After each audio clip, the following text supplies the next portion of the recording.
Alors, on fait ça à l'occasion à Passion Auto. On amène notre entrevue avec certains de nos collectionneurs un peu plus loin parce que, bon, évidemment, dans l'émission de télé, on est un peu limité par le temps. Et on a pris aujourd'hui du temps avec Claude Charret pour aller au-delà de ce qu'on a vu. Claude, on s'est installé d'abord, salut. Salut. On s'est installé entre tes deux Nissan, hein? Question d'être à l'aise un peu.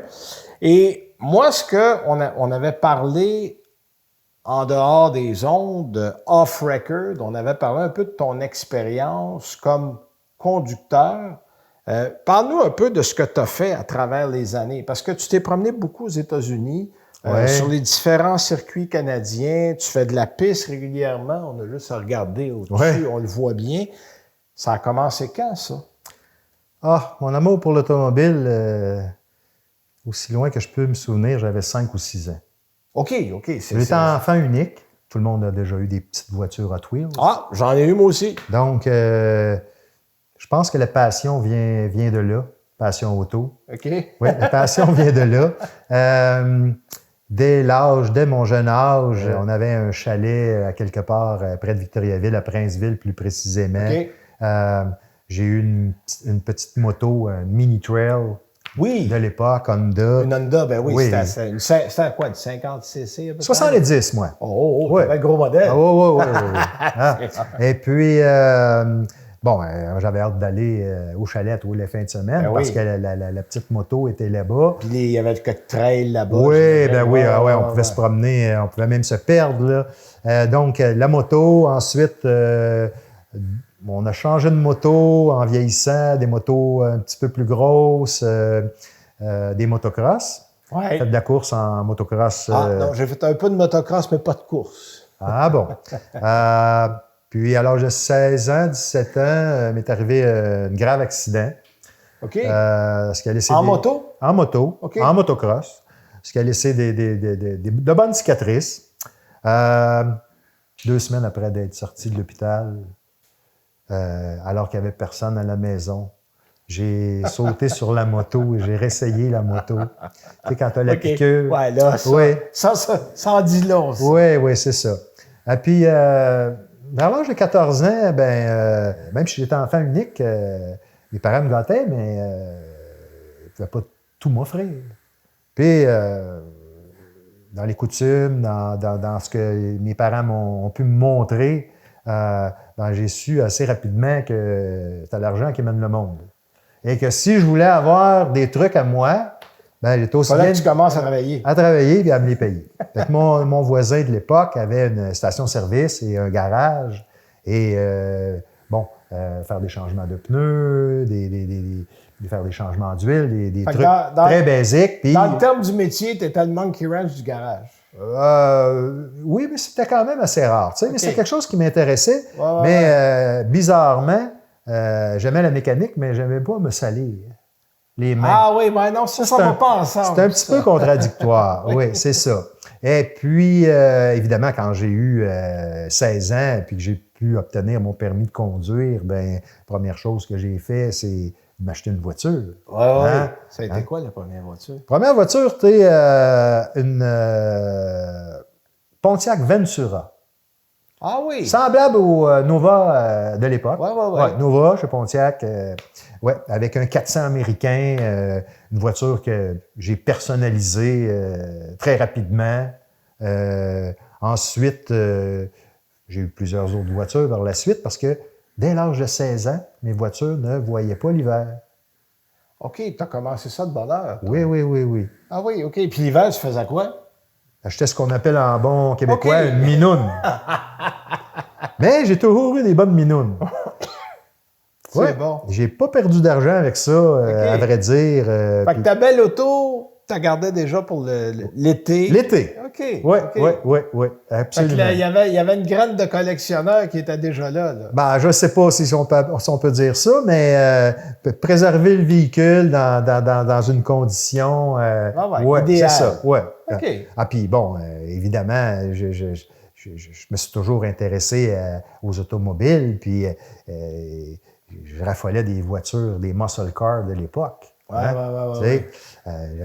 J'avais passé proche d'acheter une Chevelle SS d'un voisin, mais mon père essayait de me dissuader d'acheter ça parce que avec une grosse cylindrée puis un salaire de pompiste, ça fonctionnait pas nécessairement. Ça marchait pas ensemble. OK. Oui, c'est ça. Fait que là, après le pompiste, on est passé où, là? Ah, ben le pompiste, il a travaillé dans des speed shops à vendre des pièces automobiles, OK. puis au Canadian Tire, puis donc j'ai tout le temps continué à ce qu'on pourrait dire dans le domaine de l'automobile. Oui, l'automobile, t'as jamais très loin, là. T'as jamais très loin, ouais, c'est ça, tu sais.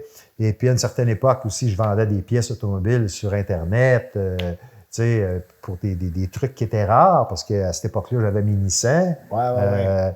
Ce qui m'a amené aussi à une certaine époque, parce que, il faut dire qu'en 1990, quand tu achetais une Nissan, on fallait payer quand même, mais soit à Mosport ou... Oui. Il y avait des cours qui venaient avec ça. Ben oui, il y avait des cours. J'ai participé à ce cours-là en 93 ou 14. Oui. J'ai encore une revue ici, d'ailleurs, dans laquelle... Oui. J'avais fait un beau 360 degrés parce qu'il y avait des Altima puis il y avait des 300 Z. Bon, évidemment, la Altima, ça manquait un peu de puissance. Puis moi, j'avais attaqué la courbe en mettant autant de puissance sur l'accélérateur qu'avec l'Altima. D'accord. Et dans la Z, il n'y avait pas eu la même réaction. Et j'avais fait un 360 en pleine ligne droite. J'ai pas rien frappé, j'ai rien touché.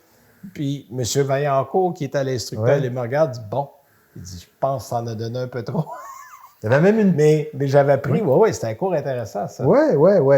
Et puis, comme j'ai tout le temps aimé tout ce qui est course automobile, course de moto, même aujourd'hui, à 64 ans, on parle d'une époque, là, les courses de motocross, ça fait plus de 45 ans. Ouais. Même encore aujourd'hui, je regarde encore le Supercross. Le cœur est encore jeune. Ah oui. Ah oui, ce ne serait pas de toutes les blessures. J'aurais probablement encore une moto. Ah oui.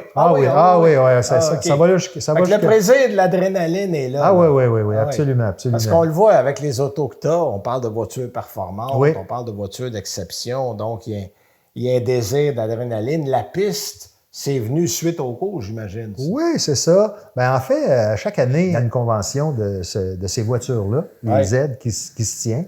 Et puis, ça se déroule d'est en ouest de l'Amérique du Nord. C'est venu 2 fois au Canada. Et puis, il y a toujours des journées de piste. OK. Donc, puis possédant une Porsche aussi, on va se le dire, PCA.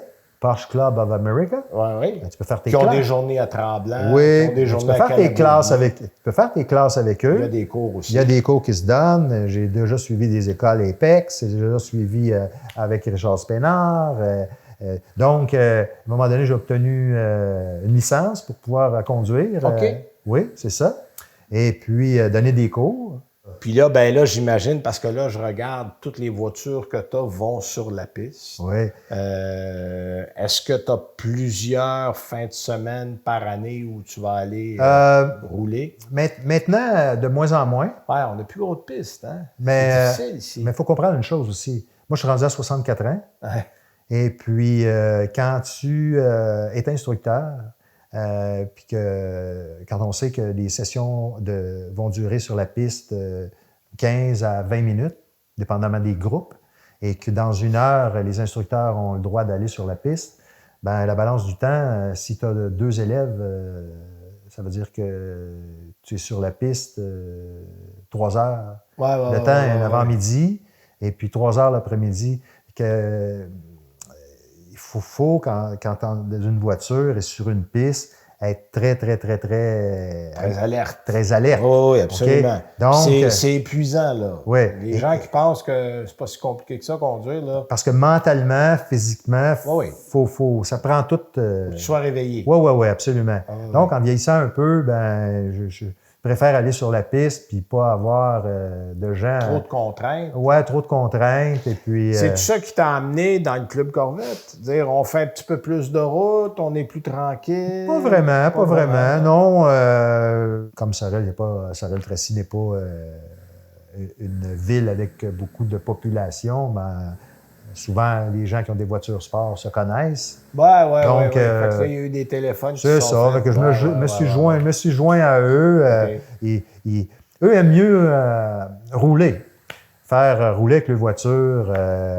C'est des rencontres sociales, souvent. C'est ça, des rencontres sociales. On se fait des amis, même quand tu es dans le domaine des courses automobiles. Tu te fais plein d'amis nécessairement parce que tu rencontres une multitude de gens. Là, Claude, tu as des Z, tu as une Corvette, tu as une Porsche, puis tu as pensé à un moment donné de dire, bon, j'ai besoin de quelque chose qui va me donner un surplus d'adrénaline sur la piste. Tu avais regardé du côté de McLaren.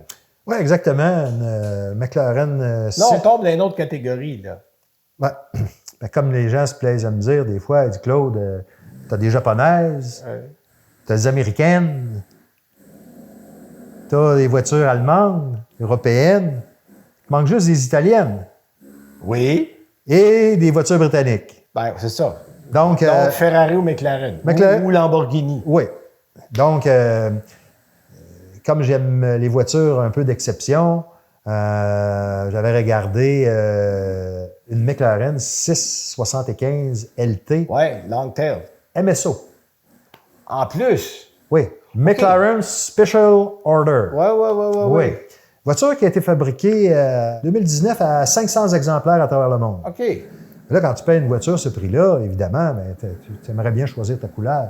Mais comme la voiture n'est pas neuve, tu es obligé d'acheter une voiture usagée.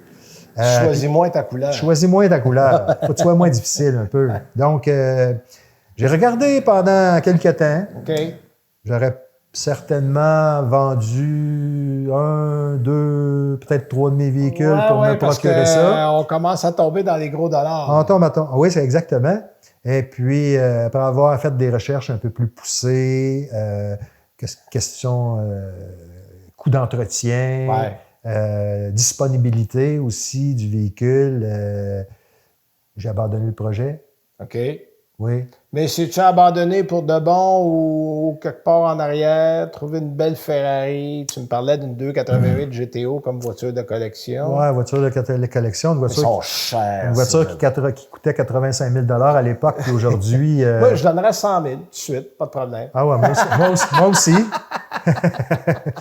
Oui. Non, Ferrari, on est d'un million partout. Oui, c'est ça, exactement. Oui, c'est ça. Oui. Mais il y a peut-être, écoute, McLaren, des fois, peut-être, ça dépend des années, ça dépend des modèles, si on reste dans le récent, mais en tout cas. C'est tellement pointu. Je vois que tu continues de rêver à 64 ans. Oui, bon. Absolument. Oui, absolument. C'est tellement pointu comme mécanique. Oui. Puis que ça requiert des maintenances fréquentes. Puis ça prend un spécialiste de ce genre de moteur-là. Et c'est très dispendieux. Peut-être que la voiture italienne la plus, civilisée, c'est peut-être la Lamborghini, en tout cas certains modèles de Lamborghini. Puis évidemment, on peut aller chez Audi avec la R8. Oui, qui est moins une voiture de piste, c'est plus lourd. Mais c'est une voiture plus civilisée aussi. Ouais. Puis c'est confortable. Oui, c'est ça, exactement. Puis les R8, là, il y en a qui traînent un peu. Là. Ça, c'est pas même. Il y a quand même eu pas mal de modèles. Là, Claude, on est dans ton garage, on n'est pas dans la maison où tu as tous tes trophées parce que tu as ramassé des trophées pour tes Z en quantité. Parle-nous un peu de ça. D'abord, à quel concours tu participes, où tu vas, ça s'est ramassé où, puis depuis quand? Écoute, la voiture rouge que j'ai ici à ma droite, j'en suis propriétaire depuis 35 ans. Tu l'as acheté neuve? Je l'ai acheté neuve. Oui. Et puis, il existe annuellement une convention de ces véhicules-là. Puis toi, quand c'est dans l'Est, tu y vas? J'essaie d'y participer autant que possible. Donc, j'ai participé à 17 reprises. Quand même? Oui, une année sur deux pratiquement. Puis là, tu me parlais d'une façon de donner des points au véhicule qui est assez particulière. Oui, parce que durant, ça dure pratiquement plus d'une semaine. OK. Durant cette semaine-là, il y a des courses automobiles. Donc, maintenant... Donc, vous allez sur la piste, vous allez sur la route. Il y a un concours qui appelle un Shine... Show and Shine. Show and Shine. Oui, mais celui-là plus particulier... Parce qu'il y en a un c'est un concours jugé. Donc, on juge les voitures. OK. Il y a des juges qui font le tour de ta voiture pour juger l'intérieur, l'extérieur et le compartiment moteur. Puis là, tu me disais que tout le monde part avec 300 points. Tout le monde part avec Puis 300 points. on enlève des points. On à partir enlève de des ça. points. Il y a OK. différentes classes. Donc, si tu as une voiture complètement d'origine, Ouais. tu compétitionnes dans cette catégorie. classe-là. OK. Maintenant, si tu as apporté des modifications à ton véhicule, là, sky's the limit, comme on pourrait dire. Ouais. Il y a différentes classes selon le nombre de modifications mécaniques ou esthétiques OK. que tu as pu apporter à ton OK, c'est véhicule. pointu, là. Oui. Et puis, les juges se promènent avec des lampes de poche, des petits miroirs. Oui, on est méticuleux. On est très méticuleux. Un peu comme les concours qu'on voit là, aux États-Unis. Moi, là, je suis allé à Pebble Beach. Moi, j'avais accompagné 2 juges. Puis les gens m'expliquaient à Pebble Beach, parce que c'est probablement un des plus prestigieux au monde. Oui. Puis les gens me disaient, le monsieur avait ouvert le capot du véhicule, c'était une Rolls-Royce, je m'en rappelle. Puis il avait dit, regarde, cette pièce-là est chromée. Cette pièce-là n'a jamais été chromée d'origine chez Rolls-Royce. Il enlevait un point. Oui. Ou un demi-point. Ou dire, bon, le câble, est-ce que c'est le câble d'origine?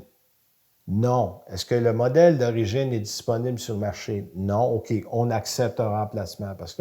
Mais les juges savaient tout ça. Oui. Parce que là, tu regardes le moteur. Moi, il y avait un beau moteur, tout propre. Non, il dit, regarde, il dit, la bougie. Puis, écoute, là, il passe partout, là. Puis c'est comme ça que les voitures sont jugées. Bien, en fait, la Convention Z réunit annuellement, selon les endroits, et là, on retrouve des Z de 1969 jusqu'à 2025. Hein? Tout y passe, là. Les 7 générations sont là. Et puis, on parle d'environ entre 400 et 800 voitures, entre 400 et 800 participants. Puis tout le monde est passé au peigne fin. Ceux qui désirent participer oui, évidemment, on n'est pas obligé. Au jugement. On n'est pas obligé. OK. Donc, et puis, les 2 voitures, ces deux-là ont participé quand même à plusieurs reprises à la Convention. Puis là, tu me disais que tu as remporté le premier prix plus qu'une fois. Là. Plus qu'une fois. En fait, à chaque fois que j'ai participé aux expositions jugées. Fait que ça, c'est des 100. Quand on dit que c'est un 100 points, là, on est proche de la réalité. Là. Ah oui, on parle de nettoyer le compartiment moteur, les dessous du véhicule, là, pratiquement à la brosse à dents, là, parce que sinon, tu perds des points. Tu m'expliquais que si tu as 290 points et plus... Et plus, ta voiture est rejugée, parce qu'il peut y avoir plus d'une personne. Ah oui. Là, il y a un deuxième jugement qui peut se faire, même un troisième, et tu peux gagner ce qu'on appelle le Gold Medallion Award ou le Gold Cup Award. Et quand tu t'es mérité ça à une reprise, eh bien, ta voiture devient une voiture phare pour les prochaines expositions, mais ta voiture ne peut plus être jugée. Tu as eu comme la récompense suprême. Le Saint Graal. C'est quoi le plus de points que tu as eu? 292 points. OK, fait que tu l'as eu, ça. Non. On a favorisé un Américain qui s'est plaint auprès des juges et puis aujourd'hui est rendu président. Aujourd'hui est rendu président du The Car Club Association, qui est l'organisme qui chapeaute tous les clubs. C'est pas ton ami, hein? Ah oui, c'est mon ami. c'est mon ami. Je suis pas sûr que ce sera mon ami, moi. Ah ouais, c'est mon ami quand même. Ah oui. Ah oui. Mais tu me disais, tu as déjà perdu des points pour de la cire. Résidu de cire en dessous d'un miroir. Une poussière. Poussière sur le pare-soleil. Fait qu'on est rough, là. Ah, on est très pointu avec... oui. Ah ouais, mais t'as un tas de trophées qui... Un tas de trophées. Qui parlent de la qualité du produit. Ils sont pas ici, là, mais... Oui, mais plusieurs. Puis il y en a certains qui me rendent plus fier que d'autres. Je pense que c'est en 2003, à Cicero, dans l'État de New York. La convention se tenait dans ce coin-là. Dans ce coin-là. Mr. K, qui était le père de la Z, oui. Yukata Katayama. Merci, parce que moi, je m'en rappelais pas. Oui. Allé jusqu'à l'âge vénérable de 104 ans, participait à la Convention. Ah oui. Il faisait acte de présence. Okay. Autre chose aussi qui était assez étonnant, c'est qu'il y a toujours des journées de piste qui sont organisées sur circuit. Il se faisait un plaisir d'embarquer dans une voiture de course de l'époque, et puis on lui faisait faire des tours protocolaires là, sur la piste. Et puis, quand la Convention Z se déroule, puisque c'est en Amérique du Nord, mais que la voiture est une voiture japonaise, il y a des délégations de Japonais, des dirigeants de Nissan, et puis même de la... Oui. Donc, la maison mère délègue des personnes qui viennent à la viennent convention. ici. Oui. Et puis aussi, Nissan a une division qui s'appelle Nismo, pour Nissan Motorsport, qui sont en course automobile, tout ça. Et puis, les gens ont participé au jugement des véhicules. Et je me suis vu décerner un prix parmi, pas seulement que dans ma classe respective, mais parmi toutes les voitures jugées. J'ai gagné ce qu'on appelle le prix de Mr. K. Wow! Oui. C'est pas rien, ça. Oui, c'est quand même... et puis, j'ai gagné ça en 2003. Puis, j'ai gagné aussi un trophée un peu similaire ou comparable en 2018 à Atlanta, en Georgie. OK. Avec la même voiture ou avec une autre voiture? Avec la même voiture. Avec la même voiture? Oui, avec la même voiture, oui. 15 ans plus tard. Il y a encore une délégation de Japonais, parce qu'il faut savoir une chose, c'est que la voiture rouge qui est à ma droite, que j'ai achetée neuve, comporte des pièces qui sont très rares. C'est-à-dire? C'est-à-dire que même les Japonais étaient étonnés de retrouver ça. Parfois, on va trouver un véhicule qui va avoir une pièce rare ou deux, mais mon véhicule, en apparence, ressemble à toutes les autres. Il a l'air assez stock, comme on dit. Oui, c'est ça, quand on le regarde.